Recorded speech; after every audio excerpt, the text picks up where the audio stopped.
नमस्कार, मैं हूं जल्पा क्षत्रिय और आप देख रहे हो के न्यूज नेशनल। रूस और यूक्रेन की लड़ाई गंभीर हो गई है। रूसी सेना द्वारा यूक्रेन पर किए गए हमले में बहुत से लोग अपनी जान गंवा चुके हैं।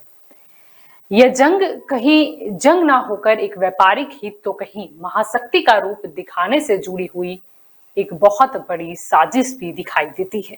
और यही हमारा आज का चर्चा का विषय है। और हमारे साथ इस चर्चा में आज जुड़ चुके हैं रक्षा विशेषज्ञ ललित रावल हमारे साथ जुड़ चुके हैं, राजनीतिक विशेषज्ञ ज्योति अमीन पटेल भी हमारे साथ इस चर्चा में जुड़ चुकी है, भाजपा की ओर से सावन पंड्या हमारे साथ जुड़े हैं, कांग्रेस की ओर से अश्विन शाह हमारे साथ जुड़ चुके हैं और आम आदमी पार्टी की ओर से मिहिर पटेल हमारे साथ जुड़ चुके हैं। आप सभी का स्वागत है के न्यूज में।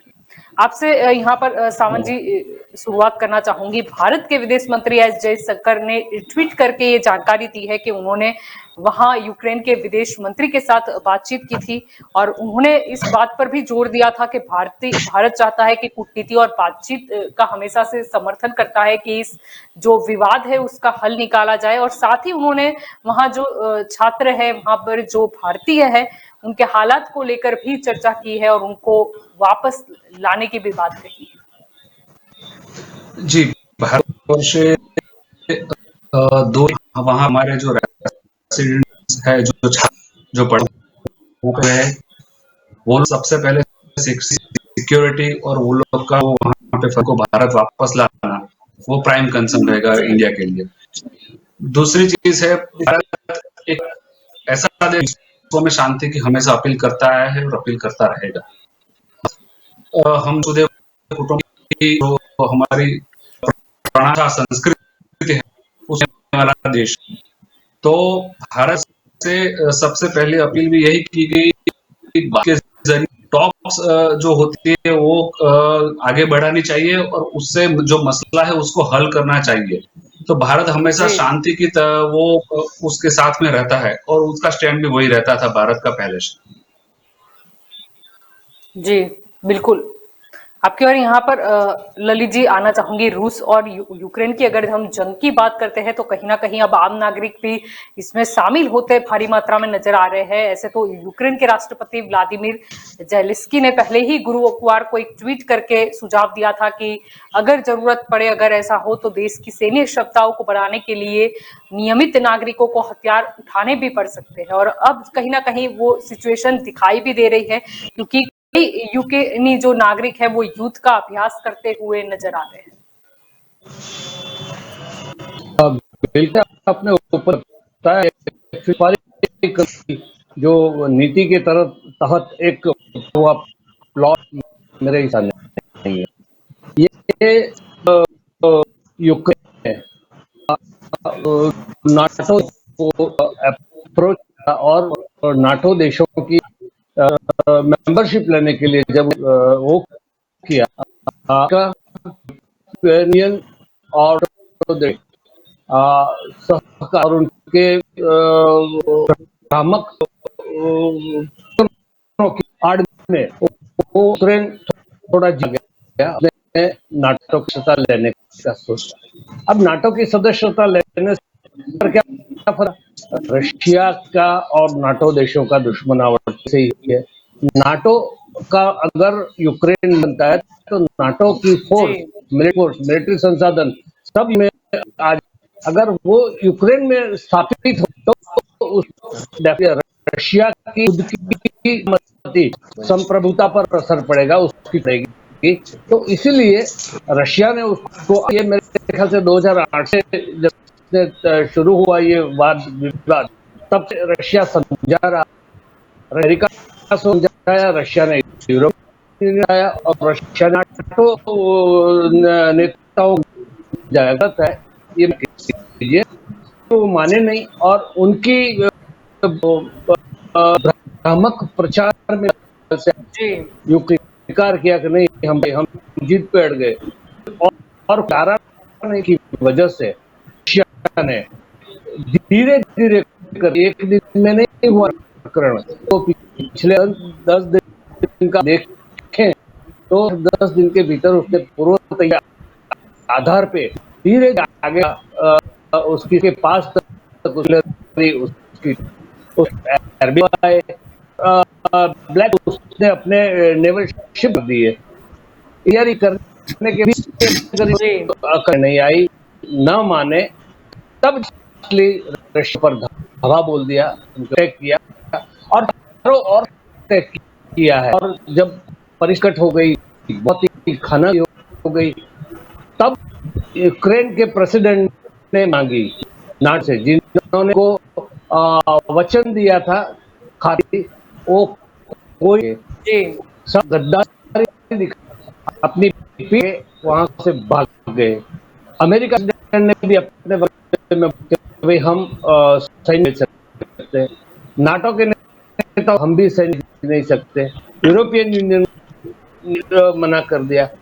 ऐसा जी केवल अकेला, उसका प्रेसिडेंट अकेला आज टीवी के दुखा हमें दगा दिया है, हमारे साथ ये गलती की है। हमें इस भ्रामक बातों के हम इसे बलि का बकरा बना दिया है, बकरा बन गए जी जब रशिया इतना बड़ा पावर की वजह से military in front of Ukraine, जब भिड़ने अकेला यूक्रेन गया तो उसकी हालत जो हुई आज, तो जग समक्ष है। अब एक है कि आज नाटो की में भी मीटिंग होने वाली है, जी यूनाइटेड नेशन काउंसिल की भी मीटिंग होनी है, यूरोप की भी मीटिंग है, क्या फर्दर एक्शन ले।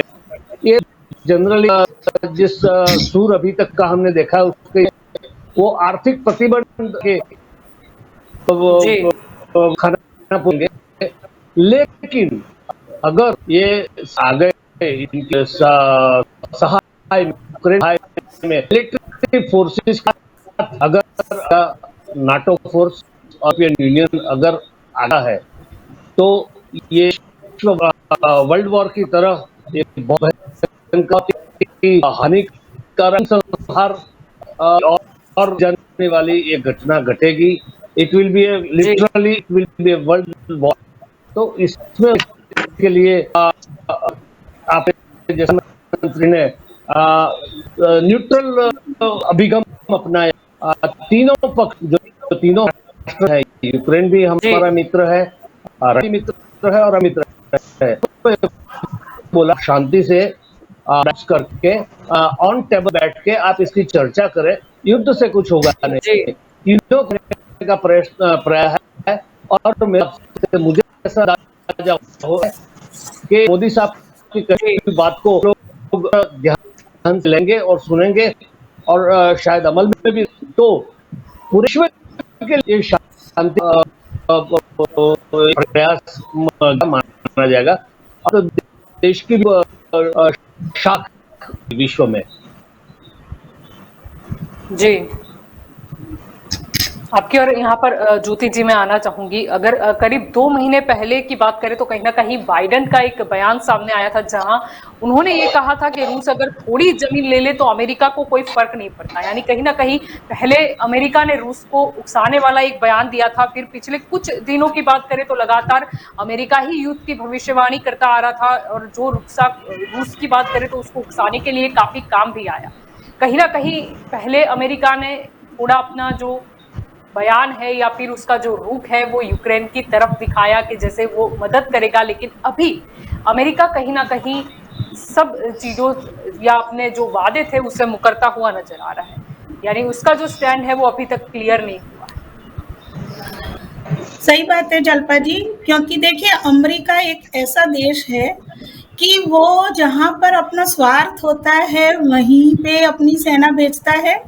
आप देखिए अब तक की हिस्ट्री में कभी भी अमेरिका की सेना अपनी सरहदों के लिए नहीं लड़ी है, वो हमेशा अलग अलग दूसरे देशों में जाके लड़ी है, और वो लड़ाई हमेशा उनके आर्थिक और व्यापारिक हितों को लेकर थी, ऑयल को लेकर थी। ये सारी दुनिया जानती है। हालांकि कहने के लिए वो कुछ भी बोलते हैं, मानव अधिकार का वास्ता देते हैं कि भाई दमन, जैसे इराक पे वॉर हुआ, उन्होंने युद्ध छेड़ा था, तब प्रजा की चिंता करते हुए किया था, लेकिन उसके बाद प्रजा को किस हाल में छोड़ दिया और अभी इराक का क्या हाल है सब जानते हैं। ऐसे ही अफगानिस्तान श्रीलंका हुआ। तो ये सारी कहने की बातें हैं कि वो लोगों की चिंता करते हैं।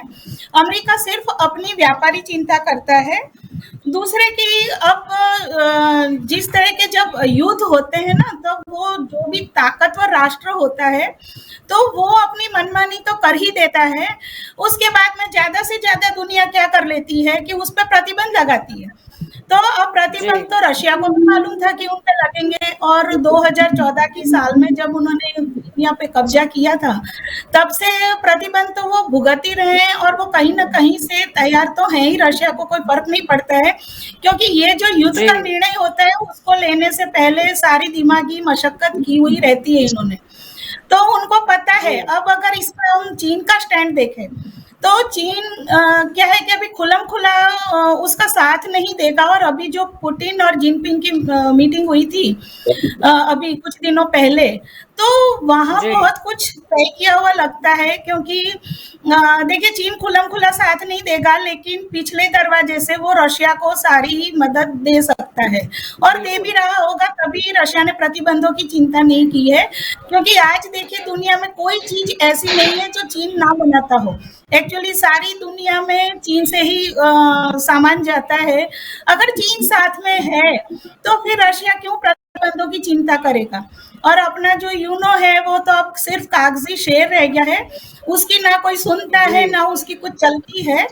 अब हम देखें कि ये मसला शुरू कैसे हुआ। तो जो नाटो है तो उसका विस्तरण शुरू हुआ था 1990 से 90 में उसका गठन हुआ। उसके बाद 99 से उसका जब विस्तार होना शुरू किया, तब रशिया ने अपनी प्रतिक्रिया जताई थी, अपना आपत्ति जताई थी।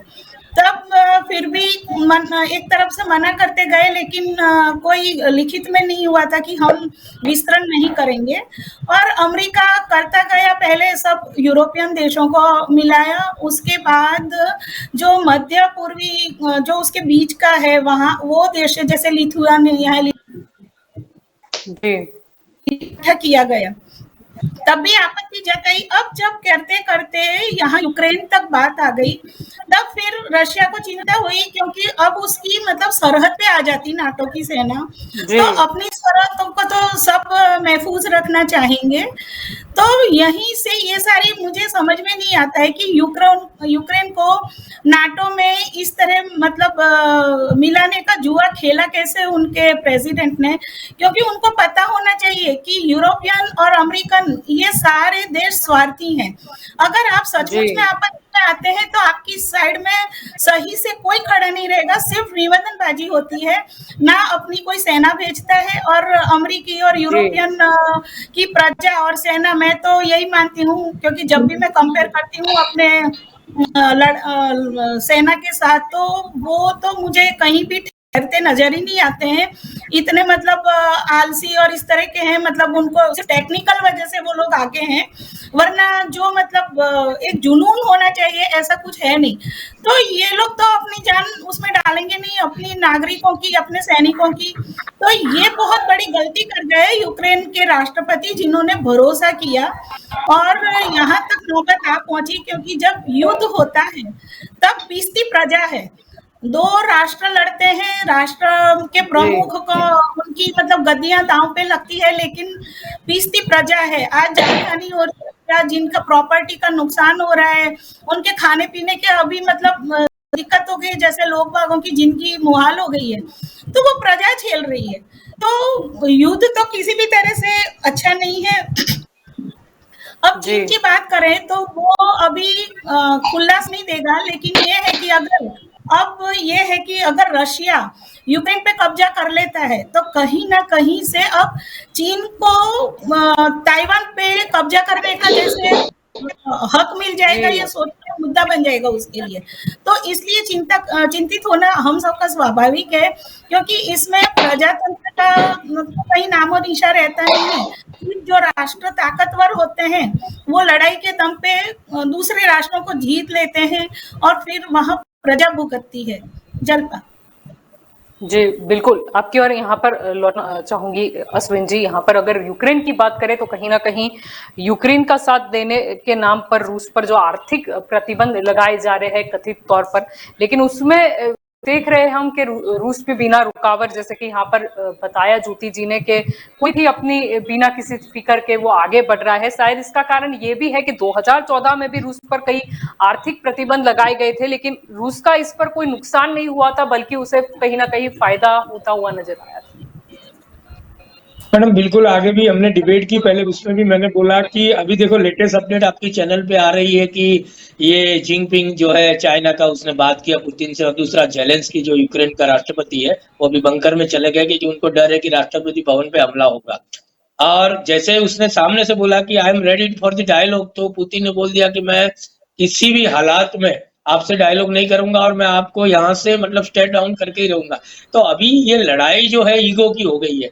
जैसे रामायण कुछ नहीं थी, केवल 2 मिनट की थी, लेकिन 200 पन्नों की इसलिए हो गई कि रावण का ईगो, रावण बहुत ही टैलेंटेड था, उसने पूरी सोने की लंका बनाई थी। पुतिन साहब ने रसिया को बहुत ऊंचाई पे पहुंचा है। मैं अमिताभ बच्चन का बहुत बड़ा फैन हूँ। उसका एक सेंटेंस है कि इंसान जिस टैलेंट से ऊंचाई सर करता है, वही टैलेंट उसकी बर्बादी की वजह बन जाती है जब उसके सिर पे ईगो छा जाता है। Same thing is happening here. तो मैं आपको बताऊं, पुतिन का भी वही हाल होने वाला है जो सद्दाम हुसैन का हुआ, क्योंकि अभी वो ईगो पे आ गया है। ये लड़ाई के पीछे मैं आपको बता रहा हूँ वजह कोई नहीं है, उसको यही है कि मैं बस बन जाऊं कुछ, और अभी उसका ईगो इतना बढ़ता जा रहा है। और मैंने बताया इसके पीछे जो कोई हिडन बैकबोन और कोई प्लेयर है, वाइटल जो इंग्रेडिएंट, तो वो चाइना है। अभी जिनपिंग जी ने इनके साथ बात किया, तो हमारे लिए सबसे बड़ा खतरा क्या है? चाइना। जितना चाइना रसिया से नजदीक जाएगा, हमारे लिए मुश्किलें बढ़ती जाएगी। अभी पाकिस्तान इतना कुछ नहीं, पाकिस्तान के पास कुछ हालात ही नहीं, हम लोग बहुत ही स्ट्रांग है, लेकिन चाइना जिस तरह से हमारे में इन्वेजन कर रहा है और वो रसिया के करीब आ रहा है, तो हमको बिल्कुल मेरे से ज्यादा ही हमारे रक्षा विशेषज्ञ समझाएंगे कि चाइना का फैक्टर क्या है।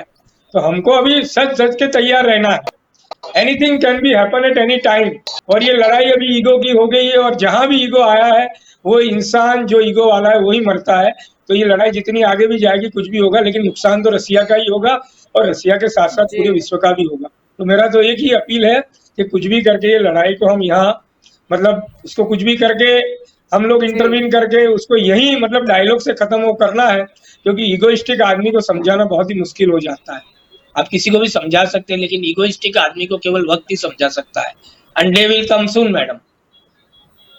जी, आपकी और मिहिर जी यहाँ पर आना चाहूंगी। अगर पिछले कुछ सालों की बात करें तो यूक्रेन और रूस के संबंधों में खटास शायद इसीलिए भी आई, जिसकी वजह कहीं ना कहीं यूक्रेन का जो यूरोपियन यूनियन है और नाटो देशों के साथ जो और उसको झुकना था, जहां पर कहीं ना कहीं रूस को खतरा नजर आया। जी बिल्कुल, ये तो एक महत्वपूर्ण मुद्दा है ही इस जंग का। लेकिन उसके साथ-साथ जैसे इन्होंने बताया कि जो अभी सारे लोग जो है वो पहले अमेरिका जो था वो प्रमुख देश था सारे विश्व में। तो अभी सारे अमेरिका का जो इकोनॉमी है वो भी जो पिछले 2 साल में बहुत डाउन हुआ है, बहुत गिरा हुआ है। इसीलिए सारे देश जो है वो ये प्रयास कर रहे हैं कि विश्व में कोई अपने देश को प्रमुख देश बना सके और अपने खुद का स्टैंड ले सके। एक भी ये सोच है जिसके साथ अभी ये लोग आगे बढ़ रहे हैं। जी, जिस सोच के साथ ये लोग अभी आगे बढ़ रहे हैं, और इसीलिए ये जंग छेड़ी गई है। और जैसे हमारे साथी मित्रों ने बताया वैसे कि मुद्दा एज़ सच इस जंग का ऐसा कोई है नहीं कि ये जंग करने की नौबत आए। लेकिन जो एक छोटा-सा ईगो और छोटा-सा मिसकम्युनिकेशन हम कह सकते हैं, जो हुआ इसकी वजह से बाकी सारे देश भी अपनी-अपनी टीम बना के जुड़ गए हैं।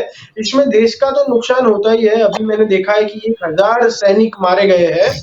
तो ऐसे सैनिक भी मारे जाते हैं, उसके साथ-साथ जो आम जनता है, उनको भी काफ़ी हालाकी भुगतनी पड़ती है। हम वीडियोज़ अभी आपके माध्यम से ही देख रहे हैं कि लोगों की गाड़ियाँ टूट रही है, लोगों के घर टूट रहे हैं, ट्रांसपोर्टेशन सिस्टम बंद है, लोग खाना नहीं खा पा रहे हैं, लोग ग्रोसरी नहीं खरीद पा रहे हैं, कहीं जा नहीं सकते।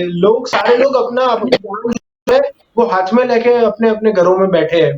कैसे आप सिर्फ इमेजिन करिए यहाँ से कि एक साथ में 150-200 जेट जो है वो जो जेट हमारे सर से अगर जाए तो हमारी हालत कैसी हो?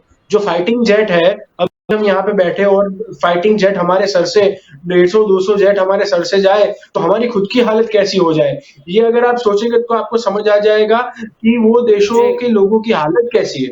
तो जल्द से जल्द मैं ये चाहता हूँ कि जल्द से जल्द ये जंग यहाँ पे रुक जाए, क्योंकि सिर्फ जंग होने से लोग मरते हैं ऐसा नहीं है।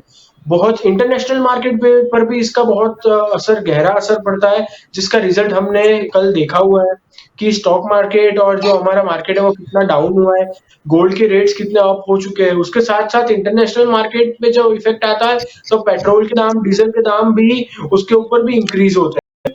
तो ये सारी जी चीजें जो है वो भी पूरे पूरे विश्व के सारे देशों को भुगतनी पड़ेगी। ऐसा नहीं है कि ये 2 देशों को ये सारी हालाकी भुगतनी पड़ेगी। तो इससे सारे देश ये सोचे कि कैसे शांति बनाए रखें पूरे विश्व में और कैसे शांति से सब लोग रह सकें। जी बिल्कुल। आपकी और सावंत जी यहाँ पर लौटना चाहूंगी, क्योंकि पहले भी अगर हम बात करें तो अफगानिस्तान पर जिस तरीके से तालिबानियों ने कब्जा किया था, उस वक्त भी हमने देखा था कि अमेरिका ने कहीं ना कहीं पीछे हट कर दी थी। पहले तो सैन्य का जो मनोबल है वहां पर बढ़ाया था कि हमारी सेना आपके साथ है, हम अफगानिस्तान की जो बॉर्डर है उसकी रक्षा करेंगे। लेकिन बाद में देखा कि जिस तरीके से जो बाइडेन ने कदम उठाया, शायद वहां की स्थानिक जनता भी जो अब नहीं चाहती कि अमेरिका खुद के देश की फिक्र छोड़कर बाकी के मसलों में पड़े।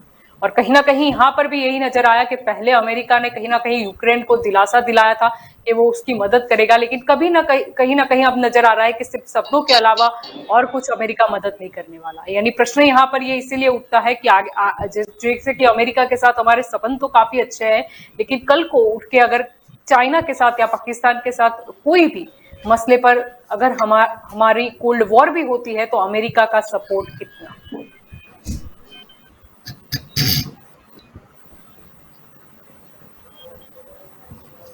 हम आपको सुन नहीं पा रहे सावंत जी।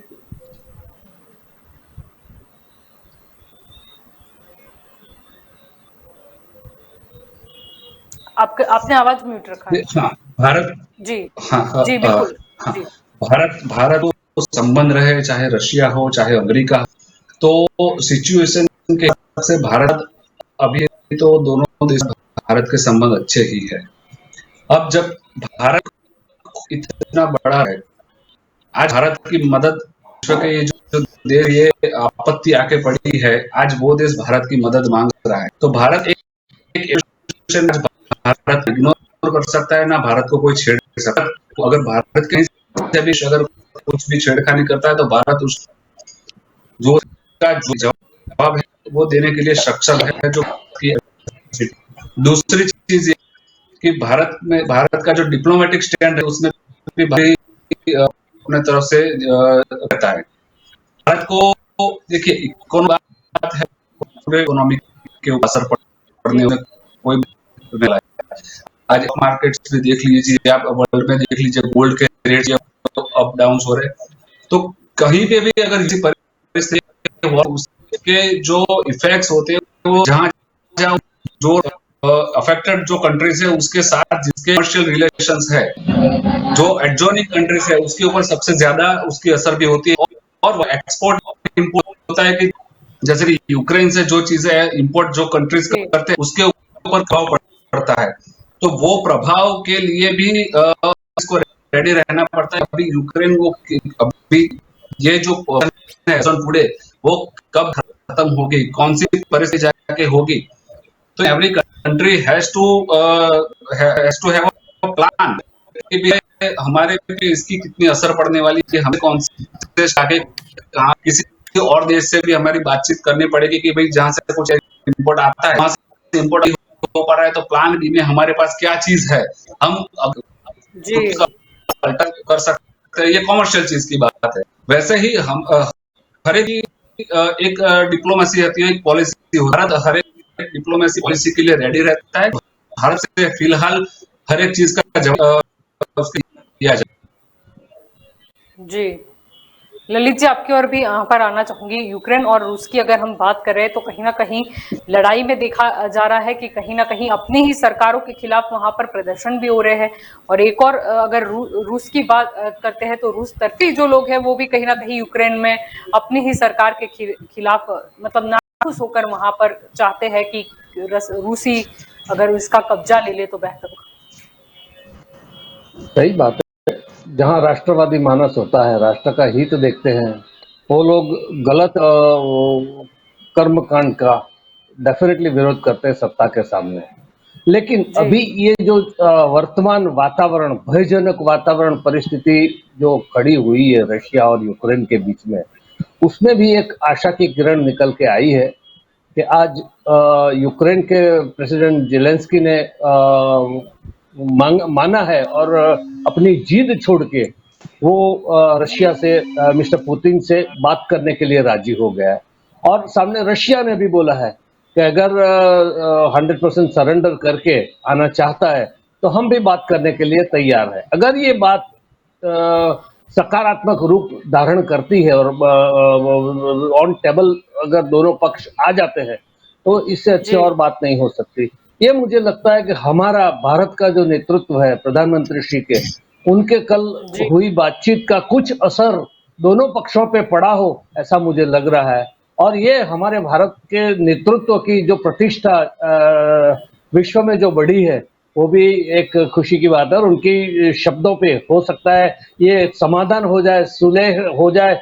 उनका जो ये प्रश्न है, उनका डिप्लोमेटिक या कूटनीतिक जी उनका मुत्सदी पूर्वक का अगर सुलह हो जाए, निराकरण है प्रश्नों का, तो बढ़िया है। अगर नहीं हुआ, अगर फिर आज की जो नाटो की मीटिंग, यूरोपियन यूनियन की मीटिंग और इनका यूनाइटेड नेशन सिक्योरिटी काउंसिल की मीटिंग में, उनमें से अगर कोई फिर यूक्रेन को चढ़ाने वाला मिल गया, जैसे पारा पहले चढ़ाया था वैसे अगर फिर चढ़ाने वाला मिल गया, उनको भ्रमित करने वाला मिल गया, और अगर ये लोग आ गए इसकी सहाय में सैन्य बल के साथ, तब जाके परिस्थिति बहुत ही विकट, बहुत ही भयजनक और बहुत गंभीर परिस्थिति वर्ल्ड वॉर की तरफ जाती दिख रही है ये। जी बिल्कुल। ज्योति जी आपके और यहाँ पर आना चाहूंगी। जैसे हमने शुरुआत में चर्चा की कि अमेरिका का कहीं ना कहीं स्टैंड क्लियर नहीं है। पहले कहीं ना कहीं वो रूस को उकसाता है, फिर देखा जाता है कि यूक्रेन को कहीं ना कहीं वो पुतिन या फिर रसिया से अगर हम बात कर ले लड़त देने के लिए कहीं ना कहीं सपोर्ट देने की बात करता है, फिर उससे मुकर जाता है। चाइना का भी ऐसा ही है। अगर रूस की बात करें तो रूस के कहीं ना कहीं बैक में वो बैठा हुआ है। यानी मेन जो जंग है हमेशा कोई भी देशों के बीच के हो, एक तरफ आ जाता है अमेरिका, एक तरफ आ जाता है चीन। कहीं ना कहीं ये दोनों यही चाहते हैं कि कैसे हमारे जो व्यापारिक फायदे हैं वो हो जाए और दूसरे देशों का जो होना हो। या फिर तीसरा कारण ये भी है कि शायद नंबर 1 और 2 पर हम दोनों ही देश रहे, बाकी और किसी की इकोनॉमी बढ़नी नहीं चाहिए या और कोई ऊपर नहीं आना चाहिए। सही बात है आपकी जल्पा जी, क्योंकि देखिए अब तक जब यूएसएसआर था तब ये महासत्ता की मतलब तनातनी कोल्ड वॉर एक तरह से चली थी सालों तक। फिर उसके बाद उसका जी विभाजन हुआ और अमेरिका ने महासत्ता के रूप में एक हत्थू शासन सालों तक मतलब चलाया। अब उद्भव जी हुआ है चीन का और पुतिन मतलब रशिया और चीन दोनों मिलके अब उनके लिए चैलेंज के रूप में उभर रहे हैं। तो बिल्कुल ये बात सही है कि ये जो युद्ध है वो ईगो का या कह लीजिए आपकी महासत्ता बनने की होड़ है। तो मतलब ये है कि भाई आप क्यों करो, हम तो विरोध करेंगे, क्योंकि बहुत साल 80s में यही होता था कि अगर जी यूएसएसआर कुछ कहता था तो अमेरिका विरोध में बोलता था, अमेरिका कुछ कहता था तो यूएसएसआर विरोध में आ जाता है। ये कोल्ड वॉर चलती रही थी। और जी यहाँ तक कि जब वो चांद पे यान भेजने की बात हुई थी तब भी उसमें होड़ मची थी। नासा और जो यूएसएसआर का एयर स्पेस रिसर्च सेंटर था उसमें भी इस तरह के कंपटीशन चली थी। लेकिन जब यूएसएसआर बिखर गया तो अब सालों बाद जब अमेरिका को चैलेंज मिला है, और देखिए कोई भी हो, सूरज जिसका चढ़ता है उसका उतरता भी है, परिवर्तन संसार का नियम है। जी तो अब जब अमेरिका के हाथ से हर एक जगह से बाजी सरक रही है, अगर आप देखेंगे तो पिछले कई सालों में अमेरिका को मतलब हार का सामना देखना पड़ा है और बहुत जी अपमानजनक तरीके से। जैसे अफगानिस्तान में उसको अपनी सेना लौटानी पड़ी, ऐसे वियतनाम में भी सालों के युद्ध के बाद बिल्कुल उसको लौटना पड़ा बिल्कुल। था। ऐसे ही इराक जी में हुआ, तब भी मतलब बिना कुछ जजमेंटल कुछ किए बिना उनको एक बार जीत जरूर जाते हैं, क्योंकि उनके पास टेक्निक्स है, बहुत आधुनिक शस्त्र हैं। लेकिन फिर जो वहां की जनता का जो जोश होता है उसके सामने वहां की सेना टिक नहीं पाती है और फिर सालों तक मतलब संघर्ष चलने के बाद उनको लौटना पड़ता है। तो हम कई जगह कई देशों में देख चुके हैं, वियतनाम जैसे मतलब छोटे से और पिछड़े से देश ने भी उनको जी हराया है। तो जब अभी बाइडन तो भेजेंगे नहीं, क्योंकि अभी अभी अफगानिस्तान से मतलब उनकी सेना लौटी है, और उन्होंने मतलब निवेदन भी किया था कि हम ये और खर्चा नहीं मतलब झेल सकते हैं, और अभी कोरोना बिल्कुल की वजह से भी अमेरिका की इकोनॉमी काफी डावाडोल है। तो इकोनॉमी प्लस अपनी लोगों की नाराजगी, दो चीज वो एक साथ नहीं कर, क्योंकि अगर जाएगी उनकी सेना तो उनके सैनिकों का लहू बहेगा, तो वहां की जनता तो प्रश्न करती है। तो जी वो नाराजगी भी अभी वो झेलने, क्योंकि अभी उनका लोकप्रियता का ग्राफ उतर रहा है, तो ये चैलेंज वो नहीं लेंगे। इसलिए कहने की बात और है और करने की बात और है। तो वो बोलते रहे कि हम देख लेंगे, रशिया को बहुत कुछ भुगतना पड़ेगा, लेकिन क्या है, जी प्रतिबंध के अलावा और कुछ नहीं। तो इससे हमें सीखना है कि अगर मतलब हम सबके साथ अच्छे संबंध बनाते हैं, बहुत बढ़िया है, लेकिन हम इतनी अपेक्षा नहीं रख सकते कि कल अगर चाइना हम पे दावा बोल दे तो कोई प्रैक्टिकली हमको आके मदद करेगा। हमारी सेना काफी सक्षम है, और हमारी सेना के ऊपर ही हमें दारोमदार रखना है, और अब तक हम रखते ही आए। अब तक जितने युद्ध जी हुए हैं दुनिया में, कभी हमने किसी से मदद नहीं मांगी, किसी देश से। तो ये हमारी सेना का मतलब मजबूती है। लेकिन हाँ, ये भी है कि हम डिप्लोमेटिक कितने भी आगे बढ़ जाएं, लेकिन जब जरूरत जी पड़ती है तब कोई देश खड़ा नहीं रहता है, सिवा उसका कि व्यापारिक हित हो। तो ये डिप्लोमेटिक रिलेशंस तो सिर्फ कागजी होते हैं। और दूसरा ये कहेंगे कि मुझे ये जी लगता नहीं है कि अभी तीसरा विश्व युद्ध होगा, क्योंकि जैसे मैं पहले भी कह चुकी हूँ कि ना अमेरिका भेजने वाला है अपनी सेना, और ना ही जी यूरोपियन बिल्कुल राष्ट्र भेजेंगे। तो जब नहीं भेजेंगे, ये सरेंडर कर देंगे, तो फिर और देखिए कई पहले भी इतने युद्ध हो चुके हैं, तब हमें लगा कि शायद अब हो जाएगा, विश्व युद्ध हो जाएगा, विश्व युद्ध हो जाएगा। तब भी कई हेडलाइंस बनी थी कि तीसरे विश्व युद्ध के कगार पर, लेकिन कुछ हुआ नहीं है, क्योंकि ताकतवर जो राष्ट्र है वो अपने दम पे एक बार तो कब्जा जमा लेता है, बाकी सब लोग जी या तो प्रतिबंध लगा के संतोष मान लेते हैं, या वो तो अभी मुझे लगता तो नहीं है कि विश्व युद्ध तक स्थिति जाएगी। जी जलपत। जी जी बिल्कुल।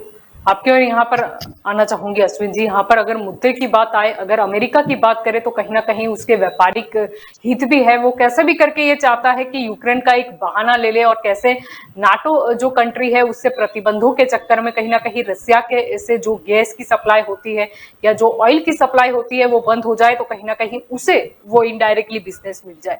लेकिन ठीक है, सामने अगर जर्मनी की बात करें या फ्रांस की बात करें, वो देश भी इतने स्मार्ट है कि वो जानते हैं कि कहां पर अटकना है। देखो मैडम, अभी क्या है, अमेरिका ऑलरेडी जो है ना बहुत ही थ्रेटन है, और उसका मतलब डंपिंग भी है। मेन क्या है, पूरे वर्ल्ड के अंदर जो सबसे बड़ी मतलब थी, अभी नहीं रहेगी आने वाले 10 साल में, क्योंकि पूरा सिनारियो अभी चेंज हो रहा है इलेक्ट्रिक व्हीकल की और पूरी दुनिया जा रही है। लेकिन फिर भी गैस जो है, नेचुरल गैस और ऑयल, ये सबसे बड़ा मतलब जिसको बोलते हैं कि ब्लैक गोल्ड माइन है। अब उसी जी पे ज्यादातर इकोनॉमी निर्भर है। जैसे इंडिया को क्यों नहीं खोना चाहता, कि इंडिया सबसे बड़ा बायर है। अभी क्या है कि रसिया का मोर देन 40% जो यूरोप में जाता है, 20% गैस जाता है। तो इसी की वजह से अमेरिका चाहता है कि ये कुछ बढ़े और यूक्रेन के नाम पे कुछ ऐसा हो जाए, तो जो यूरोप है वो हमसे बाय करे, ऐसे मतलब उनका सोचना है। तो इसलिए बाइडन ने कल क्या किया, जी मोरल सपोर्ट दे दिया। वो ना तो नाटो की बात करें, नाटो जो शब्द हम बार बार ला रहे हैं उसका यहाँ कोई जिक्र करना जरूरी नहीं है। ये मैंने आपको बताया, अभी लड़ाई क्या हो गई, इन दोनों की हो गई है कि रसिया चाहता है कि बस जी मैं इनसे हड़प कर लूं, और ये चाहता है कि मैं रसिया को दबा के इसमें घुस जाऊं। लेकिन मैडम ने अभी बहुत ही बढ़िया बोला, और मैंने भी बोला कि ये लड़ाई ईगो की हो गई है। और मैडम ने जो सूरज का जी बोला, तो हिंदी में बहुत बढ़िया शायरी है, जो हमेशा मैं अपने प्रवचनों में बोलता हूँ। ये सॉरी, बड़े जी नादान है वो जो करते हैं बुलंदियों पे गुरूर, हमने चढ़ते सूरज को भी ढलते देखा है। Thing which goes up always come down, वो हमने देखा। देखो स्टॉक मार्केट कैसी चढ़ रही थी कल एक ही दिन में, तो जो ऊपर जाता है वो गिरता ही। लेकिन मैंने बोला ऐसा नहीं है, कई लोग हैं जिन्होंने सदियों तक राज किया और अच्छाइयां दी, लेकिन गुरूर नहीं आया। जहां भी गुरूर आता है आदमी की गिरावट चालू हो जाती है। तो ये Putin ji is a very talented personality, उन्होंने रसिया को एक अच्छे मुकाम पे लगाया है, और हमारा रसिया के साथ बहुत ही अच्छा व्यवहार रहा है, आज भी है। कल हमारे प्रधानमंत्री जी ने उनसे बात की, और कोई भी आदमी जब भी जी। कहीं झगड़ा चलता है तो बट नेचुरल बोलेगा, हाँ यार खत्म करो, बात से खत्म करो, ये अच्छा नहीं है, एक कॉमन डायलॉग है। लेकिन अब सामने वाला उसको लेता है या नहीं लेता है, जैसे जेलेंस्की बहुत ही मामूली है बेचारा, तो उसने तो आज सरेंडर ही के बुला के बस मैं बातचीत के लिए तैयार हूँ। लेकिन अब इन दिमाग में क्या, इसका जी। यही चाहना कि कुछ भी करके जेलेंस्की को हटाओ, और मेरे चाहने वाला, क्योंकि रसिया में भी रसिया के विरोध करने वाले बहुत है, कल इसका विरोध भी हुआ था, रसिया ने जो वॉर किया तो उनको भी घर दबोचा। ऐसे यूक्रेन के अंदर काफी रसिया के फेवर वाले हैं और यूक्रेन के भी है, तो वो तो हर जगह रहता है। लेकिन अब ये लड़ाई जो जी। ईगो की है, कुछ भी करके हम लोगों को, मैंने आपको बताया कि आगे आना पड़ेगा, और विश्व की काफी कंट्रीज को इसमें हिस्सा लेना पड़ेगा, और इसका कुछ भी करके, क्योंकि ये थर्ड वर्ल्ड वॉर की ओर जा रहा है, उसमें कोई संदेह की बात नहीं है।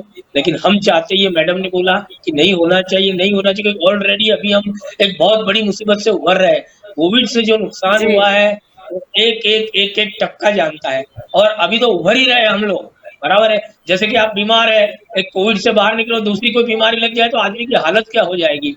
तो ये अभी सर्वाइवल का टाइम है, तो हम सब चाहते हैं कि इसका एक एमिकेबल और डायलॉग डिलीवरी से सॉल्यूशन आए, और आपकी चैनल के जरिए, क्योंकि आपकी चैनल रेगुलर ये काम कर रही है, मैं उसकी सराहना कर रहा हूँ, और इश्यू को बार बार बता रही है कि लोगों को ये मैसेज पहुंचा रही है, देखो ये क्या हो रहा है। तो अभी हर इंसान की एक अपील है कि इसका एमिकेबली डायलॉग डिलीवरी से सॉल्यूशन आए, और I am hoping for the best. जी, बिल्कुल। आपके और यहाँ पर मिहिर जी आना चाहूंगी। यहाँ पर कई बार ऐसा होता है कि कथनी और करनी में बहुत फर्क होता है। जैसे अमेरिका की भी यहाँ पर हम लगातार चर्चा कर रहे हैं कि पहले कहीं ना कहीं रूस को उकसाता है, फिर यूक्रेन को उकसाता है कि नहीं अगर आप लड़ाई करोगे रूस के साथ तो हम आपके साथ हैं। ऐसे ही चाइना का है कि कहीं ना कहीं वो रूस को उकसाता है और दूसरी ओर से कहीं ना कहीं वो अपने व्यापारिक हित यूक्रेन के साथ भी कहाँ पर है वो भी दिखाता नहीं है, लेकिन ढूंढ रहा है। और यहाँ पर मुद्दा इसीलिए भी है क्योंकि कथनी करने की बात करते हैं तो यहाँ पर अफगानिस्तान में जो तालिबानी सरकार है उन्होंने भी शांति स्थापित हो ऐसी कहीं ना कहीं अपील कर दी। यानी यहाँ पर भले ही लोग बोल रहे हैं कि आप शांति रखिए या मत झगड़िए, लेकिन कई ऐसे देश है जो फिराक में बैठे हैं कि अगर ये युद्ध और लंबा हो तो कैसे हमें फायदा हो जाए।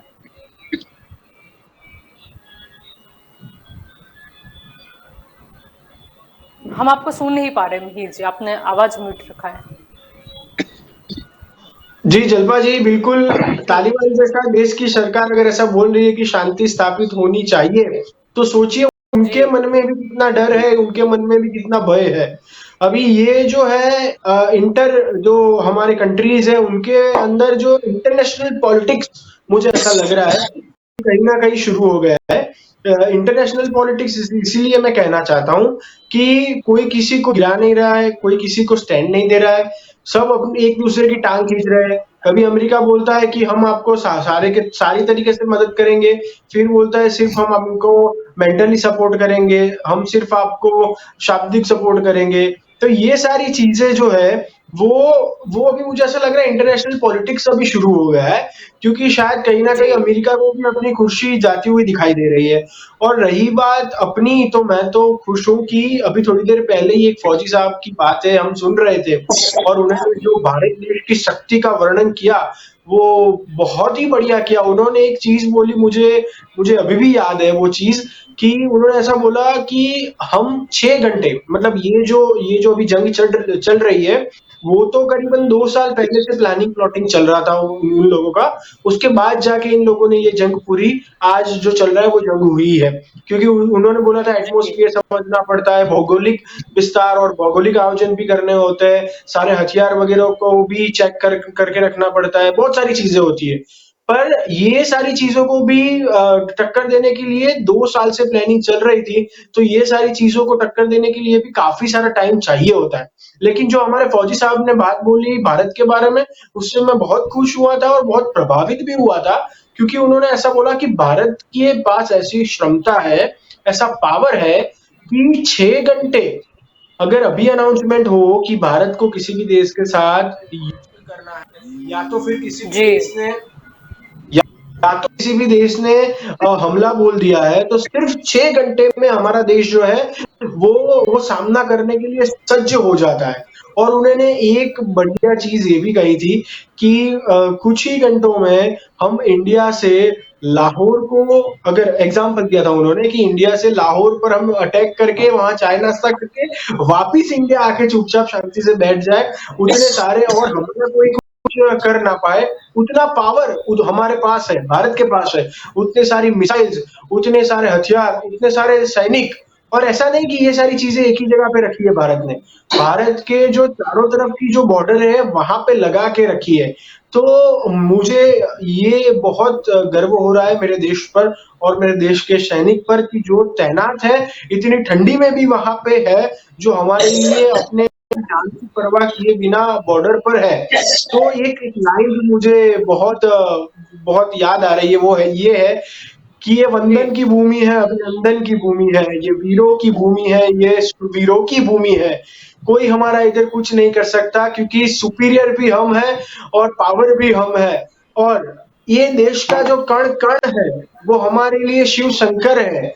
देश का कण कण जो है वो हमारे लिए शिव शंकर है। अगर देश के लिए हम शहीद भी हो गए तो गंगा में तैरती हुई अस्थियां उठा के देख लेना, उसमें से भी आवाज आएगी भारत माता की जय, भारत माता की जय। जी वाह। जी बिल्कुल।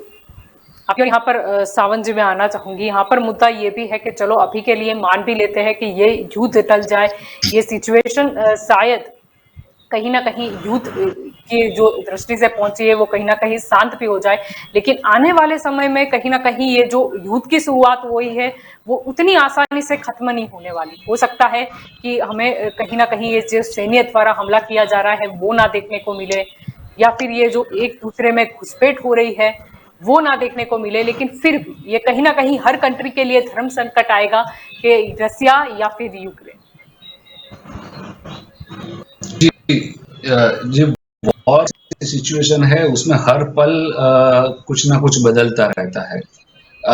थोड़ा में जाए, जैसे कि अमेरिका ने बोला था कि हम यूक्रेन के साथ है, कुछ भी दूसरे दिन कुछ स्टैंड थोड़ा चेंज हुआ, रशिया की मूवमेंट थोड़ी चेंज हुई, तीसरे दिन अमेरिका का स्टैंड चेंज हुआ। So each and every movement is crucial. तो भारत हर एक मूवमेंट पे लगातार अपनी नजर बनाए रखा। भारत दो तरफ से भी आज काम कर रहा है। एक तो जो यूक्रेन के अंदर जो स्टूडेंट्स है या हमारे लिसनर्स जो फंसे, उसको जल्द से जल्द सेफ्टी से कितने अलग अलग रूट्स के माध्यम से वहां से बाहर निकाला जाए, भारत में सेफली लाया जाए, उसके लिए हमारे टाइम टू टाइम एडवाइजरी, हमारे एयरक्राफ्ट 7 रेडी। ये चीज है कि हमारे किसी भी सिटीजन या हमारे किसी भी छात्र को और नुकसान ना हो या मुश्किल ना पड़े। दूसरी बात, यूक्रेन और रशिया की जो परिस्थिति है वो परिस्थिति की असर जो है, विपरीत असर जो भारत होने वाली है या भारत की इकोनॉमी पर होने वाली है, ये भारत उसके ऊपर भी मॉनिटरिंग लगाए हुए है। भारत को करने चाहिए स्टेप, भारत हो रही है नेशनल लेवल की भी हो रही है, इकोनॉमिक के स्टेप्स के भी मीटिंग हो रही है। हमारी जो आर्मी की बात करें तो हमारी तो 24/7 365 डेज वो लगी रहे, कोई भी आ जाए, कहीं से भी आ जाए, हमें कोई इंडिया इज द बेस्ट। सो वो उसके लिए तो हमारे है कि हमारी आर्मी कोई भी आ जाए उसका जवाब देने के लिए है। अब आज भारत का स्थान हम विश्व में देख ले, तो जब यूक्रेन के साथ ऐसा था कि अमेरिका खड़ा था, उनको पता है कि अमेरिका खड़ा है, वो जो देखो वो उसके देख लिए, उसने बोला हम भी साथ है। बाद में सिचुएशन ये आई कि चला कि भी ये पावर स्टेट्स है, उनके साथ आज कोई कंट्री रहा है, तब जाकर और नजरें गई, भारत को बोला गया कि भाई भारत आओ बोलो बात। तो हमारे आदरणीय प्रधानमंत्री ने भी बातचीत की है और उसका थोड़ा सा रावल साहब वो दिखाई दे। तो भारत आज के मुकाम पे है कि भारत खुद एक विश्व सरोवर है। तो भारत का जो स्टैंड, देखिए एक ऐसी चीज कोई कंट्री वॉर से खिला कभी नहीं हुआ है, लेकिन फिर भी अगर किसी भी सिचुएशन आती है तो भारत हर एक सिचुएशन के लिए आज तैयार खड़ा है। जी बिल्कुल, आपके और यहाँ जलपा पर जी एक आना चीज मैं बीच में चाहूंगी। बोलना जलपा जी एक चीज मैं जी बीच जी में निखिल बताना जी। चाहता हूँ। मैं भाजपा के जो भाई हमारे साथी बैठे हैं उनकी एक बात से मैं थोड़ा असहमत हूँ, वो ये है कि विश्व के सबसे बड़े लोकतांत्रिक देश के पास खुद का एयरलाइन नहीं है। वो एक था, वो भी बेच दिया गया। और उन्होंने जो बोला कि यूक्रेन में जो स्टूडेंट्स है और जो भारतीय है, जो गुजराती है, उनको नहाने के लिए एयर फ्लाइट्स भेज दी है। तो मैं उनसे कहना चाहता हूँ कि करीबन 48 घंटों के बाद ये डिसीजन लिया गया है। और पूरे गुजरात की अगर बात करें तो गुजरात में से बहुत सारे लोगों ने सी आर पाटिल जी को, सीएम को ऐसे लेटर्स लिखे हैं, आवेदन पत्र दिए हुए हैं कि जल्द से जल्द हमारे बच्चों को इंडिया लाया जाए। तो आई थिंक मुझे जी ऐसा लग रहा है कि 48 घंटों का जो जो टाइम जो समय लिया गया है वो बहुत ज्यादा है, क्योंकि वहां पे स्टूडेंट जो है वो बंकर के अंदर है अभी। उनको खाना नहीं दिया जा रहा है, मतलब खाना नहीं दिया जा रहा है इन द सेंस कि वहां खाना खाना पहुंचाना वो डिफिकल्ट है, पानी वहां तक पहुंचाना डिफिकल्ट है, वहां तक कपड़े पहुंचाना डिफिकल्ट है। उसके साथ साथ आप उनकी मानसिक परिस्थिति समझिए। जो बच्चा जो 22 23 24 25 साल का हो, जिसने जंग आज तक देखी नहीं है, जो बच्चा एमबीबीएस करने गया है, मेडिकल लाइन का है, उसको जंग क्या है, लड़ाई क्या है, मारपीट क्या है, उसको मालूम नहीं है। वो 48 घंटों से ये प्रेशर में है कि कहीं कोई बम आके हमारे ऊपर ना गिरे, कि हम जिंदा बचेंगे कि नहीं बचेंगे। तो ये सारी जो मनोस्थिति हमारे बच्चों की है, उसके ऊपर आपको 48 घंटे नहीं लेने थे, थोड़ा जल्दी डिसीजन लेना था। ये मेरी गुजारिश है। जी सावन जी। जी, Ukraine is a country under war. जो बात इसके वहां पे जाने की थे, आज अभी देखा कि जो सिचुएशन थी कि हमारी फ्लाइट्स गई भी थी, कितने सारे लोगों को वहां से आई। It was a continuous movement, continuously वहां पे जाते थे, वहां से एयरलिफ्ट जो भी रूट्स होते थे वहां से ले। आज आप देखें अदर रूट्स जो पोलैंड और जो दूसरे रूट्स है वहां से भी उनकी व्यवस्था की जा रही है। अब बात हो रही है कि वहां पे अभी ऐसे बोल रहे हैं कि वहां पे जाना सीधा था और आप जहाँ जा सकते, तो वहां के एयरपोर्ट्स की आज परिस्थिति, तो वहां पे जा नहीं सकते, वो एक अलग चीज है। पर ये इश्यू का धीरे एयरस्पेस से बंद था, पॉलिटिकल एयरस्पेस बंद था बिकॉज ऑफ एजेंडा से अटैक। देखना वो चीज अलग है।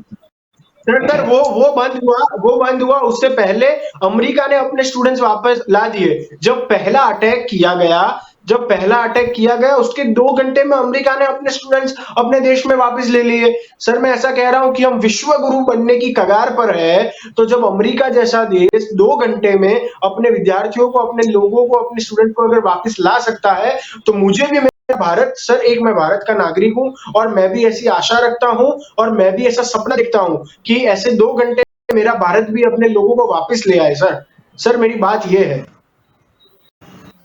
और सर जी गुजारिश ललित है जी, मेरी। आप जी ललित जी, आप कुछ कह रहे थे। आज की इस विकट परिस्थिति में, भयजनक परिस्थिति में, दो बातें हमें खूब प्रेरणादायक और एक अपॉर्चुनिटी के लायक हमें दिखती है। पहला, जैसे रशिया ने बिना एक गोली चलाए 2 डेज बिफोर की मैं बात कर रहा हूँ, जी यूक्रेन के 2 प्रदेश डोनेस्क और लुहांस्क, वो दोनों प्रदेशों को स्वायत्त बना दिया, उनको इंडिपेंडेंट बना के उसने अपने रशियन संघ में शामिल कर दिया। वैसे ही भारत के पास भी वो एक अपॉर्चुनिटी है जो पाकिस्तान हमारा पीओ के पचा के बैठा हुआ है, वो भी हम उसको निकलवा सकते हैं। आज हम वो स्टेप लेंगे तो विश्व की कोई ताकत हमारे सामने नहीं आ पाएगी। दूसरा, सर बिल्कुल इस चाइना बात से मैं को सहमत हूं सर। चाइना ने जो पचा लिया है अक्साई चीन, जो पाकिस्तान ने भेंट दिया था उनको, वो भी हमें वापस लेने का एक मौका हमारे पास आ गया है। क्योंकि ये चाइना जिस तरह रशिया के पीछे पीछे भी लगा हुआ है, सपोर्ट में आया हुआ है, उसका कारण एक ही है, उसको इसी बहाने ताइवान पे अटैक करने का एक तक मिलेगा, एक मौका मिलेगा। और उस अगर जी अटैक के पीछे कोई विश्व की संस्था सामने नहीं आएगी, तो ये उसका एक जी, लाभ लेने लेकिन की मुद्दा प्रवृत्ति की ये वजह भी से है ये कि कर रहा है। अगर तो चीन ने हमारे भारत सही के में लिए भी ताइवान को लाभ, कब्जे में ले भारत लिया के तो लिए फिर भी आगे क्या भविष्य, होगा? भारत के लिए भी भविष्य की एक अपॉर्चुनिटी है। और दूसरी सीख ये है, यूक्रेन से हमें सीख लेनी चाहिए कि किसी भी पराये संसाधनों से आशा न रखते हुए हमारी सामर्थ्य से, हमारी फोर्स और हमारे पावर से और हमारे मनोबल से जो भी हासिल करना है, जो भी साहस करना है, वो हमारे बलबूते पे किया जाए, दूसरों के आधार पे नहीं। जी जी सर, बिल्कुल। सहमत है ज्योति जी, आपकी आपकी और बात। यहाँ पर आना चाहूंगी मैं। यहाँ पर मुद्दा ये भी है कि रसिया की, जैसे हम बात कर रहे थे, कि कहीं ना कहीं उसे भी फिर से दिखाना था कि वो भी शक्तिशाली है, और सोवियत संघ वाली जो इमेज थी वो कहीं ना कहीं रसिया फिर से अपने प्रस्थापित करने की कोशिश कर रहा है, जिसके लिए उसे सॉफ्ट निशाना मिल गया यूक्रेन। रशिया तो कब से महासत्ता की होड़ में था, लेकिन अपने आप को प्रिपेयर कर रहा था, क्योंकि जिस तरह पुतिन की पर्सनालिटी है, तो उनके मतलब बारे में जितने लेख मैंने पढ़े थे, तब उसमें यही कहा गया था कि देर सवेर ये रशिया को वापस महासत्ता में ला देंगे। और अब मैं सालों बाद उसे ये सही होता देख भी रही हूँ। अब रही बात अमेरिका, मतलब उकसाता रहता है, तो उसकी बात में वजूद इतना ही है कि वो किसी भी तरह से शस्त्रों का व्यापार करना चाहता है, और उनका ये शस्त्रों, क्योंकि देखिए सबसे बड़ा उत्पादक अमेरिका शस्त्रों का है, वहाँ और कुछ ज्यादा चीजें बनती नहीं है, लेकिन ये गन्स और वेपन्स का और फार्मास्यूटिकल्स, दो लॉबी वहाँ बहुत पावरफुल है। तो जो ये एमिनेशन की है, तो उसकी वजह से अब वहाँ उसकी तो सरहदों के आसपास कहीं कोई युद्ध है ही नहीं। इधर कनाडा और नीचे मैक्सिको से उनका संधि वाला चल रहा है। ये तो हम ही बदकिस्मत है कि हमारे दोनों पड़ोसी इस तरह है कि हमें चैन नहीं लेने देते हैं। अमेरिका इस मामले में किस्मत वाला है, लेकिन अब उसे शस्त्र बेचने हैं तो कैसे बेचेगा? तो इसीलिए वो दूसरे देशों में नाक घुसाता रहता है, दो जनों को चढ़ा के, या वहां पे कहीं कोई गुट होते हैं, जैसे अफगानिस्तान में थे तालिबान, तो पहले अमेरिका ने तो उन्हें शस्त्र दिए थे, और उस वक्त वहां पर रशिया का कब्जा था। तो वहां वो सिर्फ, और बाद में यही मतलब आस्तीन के सांप उन्हीं को डसे, वो बात अलग है, लेकिन मेन जो उनका मुद्दा रहता है अमेरिका का कहीं भी नाक घुसाने का, वो होता है उनका शस्त्रों का व्यापार। तो ये एकमात्र मुद्दा होता है, लेकिन यूक्रेन के मामले में इनकी नहीं चली, क्योंकि देखिए जहाँ पे लड़ाके होते हैं ना, वहां पे युद्ध होती है। अफगानिस्तान के जो पठान है वो रफ एंड टफ है, जबकि ये सारी प्रजा एकदम सॉफ्ट है, तो ये लड़ने नहीं जाएंगे ऐसे इस तरह से। तो वहां पे उनकी चाल नहीं चली, और अब वो मतलब अपनी सेना भेज के अपनी किरकिरी करवाना नहीं चाहेंगे, और यही वजह है कि वो अपनी सेना भी नहीं भेज रहे हैं। जी, मुझे बिल्कुल ये ठीक ललित जी की ये बात बहुत अच्छी लगी कि हमारे लिए भी मौका है कश्मीर को ले लेने का, गोल्डन अपॉर्चुनिटी है। अपॉर्चुनिटी। कि कोई अभी चूचा नहीं कर सकता, लेकिन मैं डरती हूँ बस इसी वजह के चीन भी यही बात ताइवान पे ना आजमाए, क्योंकि वहां भी जी यही सेम है कि वहां पे चाइनीज जी बोलने जी, वाले और काफी लोग हैं। ताइवान स्वतंत्र रहे, उसमें काफी लोगों पहले का समय जैसे मैंने ऐसा था, पहले का समय ऐसा था कि हम पड़ोसियों से परेशान रहते थे और चिंतित रहते थे। आज 2014 के बाद हमारी जो सत्ता और हमारी प्रभुत्व जो बढ़ा है, उसकी वजह से हमारे दोनों पड़ोसी चिंतित और परेशान रहते हैं। जी, लेकिन ताइवान की जहां तक प्रश्न है वो काफी गंभीर विषय हो जाएगा, क्योंकि अगर ताइवान चीन की अगर अगर अगर अगर अगर अगर अगर नाटो और यूरोपियन यूनियन और अमेरिका आ गए इसकी सपोर्ट में, तो एट इजीली चाइना यही साहस करेगा, दुस्साहस करेगा, और उसकी बदौलत पूरे विश्व में पूरा वर्ल्ड वॉर फैलने की चांसेस है, क्योंकि ईरान भी बैठा हुआ है, ईरान भी सऊदी अरेबिया पे अटैक करेगा, टर्की पे अटैक हो जाएगा, सब जगह जिसके वो प्रॉब्लम चल रहे हैं, वो सब ये इसका लाभ लेने के लिए आ जाएंगे।